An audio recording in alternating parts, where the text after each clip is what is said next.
தேவனுக்கே துதி கனம் மகிமை உண்டாவதாக. அன்பான யூடியூப், ஃபேஸ்புக், வாட்ஸ்அப் நண்பர்களே, உங்கள் யாவரையும் ஆண்டவராய் இயேசு கிறிஸ்து நாமத்தினாலே தேவக்கரம் ஊழியர்கள் சார்பாக வாரம் ஒரு செய்தி நிகழ்ச்சி உங்களை வாழ்த்து வரவேற்கிறேன். சந்தோஷமா இருக்கிறீங்களா? நீங்கள் எல்லாரும் சந்தோஷமா இருப்பீர்கள் கர்த்தருக்குள் விசுவாசிக்கிறேன். இந்த நாளிலும் செய்திக்கு நேராக நான் எடுத்துக்கொண்ட தலைப்பு த லிவிங் லார்ட், உயிரோடு இருக்கும் கர்த்தர். அதற்கு ஆதாரமாக எடுத்துக்கொண்ட வசனம் யோபு 19:25, என் மீட்பர் உயிரோடு இருக்கிறார். ஜார்ஜ் டபிள்யூ நோபல் தனது புத்தகத்தில் சீர்திருத்த திருச்சபையை உருவாக்கிய மார்ட்டின் லூத்தரை பற்றி ஒரு சம்பவத்தை எழுதியுள்ளார்.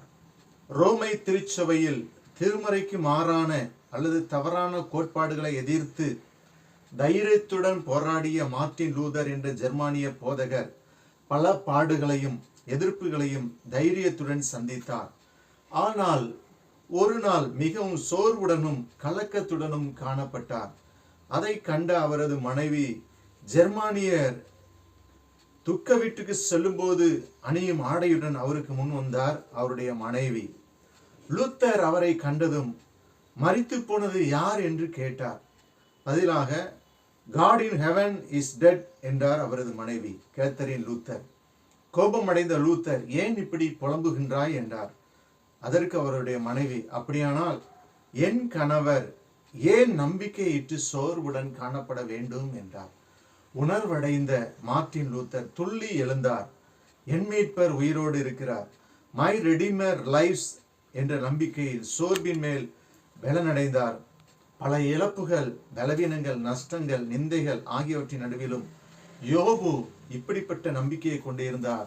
யோபு 19:25, என் மீட்பர் உயிரோடு கூட இருக்கின்றார், அவர் மரித்தும் சதா காலங்களிலும் உயிரோடு கூட இருக்கின்றார். ஹல்லேலூயா.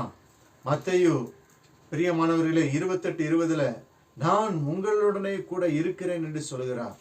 உலகத்திலே உங்களுக்கு உபத்திரவம் உண்டு, ஆனாலும் திடன் கொள்ளுங்கள், நான் உலகத்தை ஜெயித்தேன் என்று சொல்லி யோவான் 16:33 சொல்கிறார் இயேசு.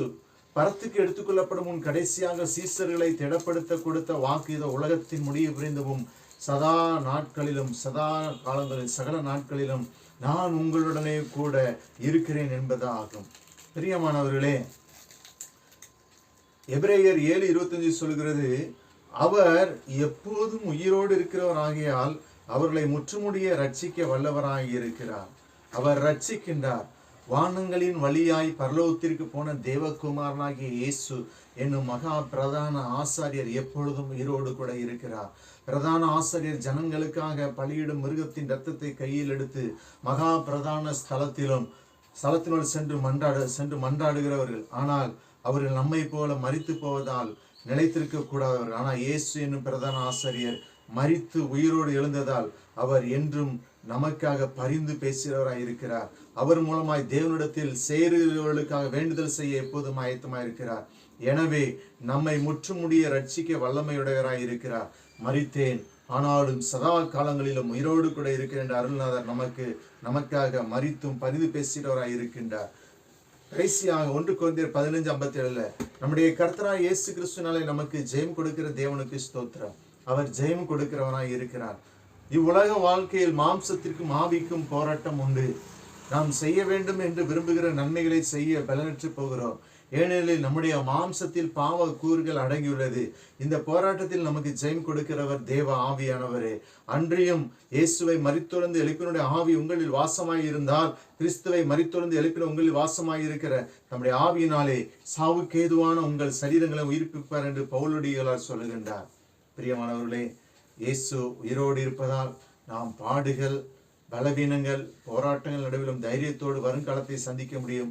அவரோட கூட என் மீட்பர் உயிரோடு இருக்கிறார் என்று சொல்லி யோபுவை போல சொல்லுவோம். கர்த்தர் நம்மை ஆசீர்வதிப்பார். ஜெபிப்போம். ஆண்டவரே, வசனத்தை கேட்ட பிள்ளை ஆசீர்வதியும். இயேசு நாமத்தில் ஜெபிக்கிறோம் நல்ல பிதாவே. Thank you friend. God bless you.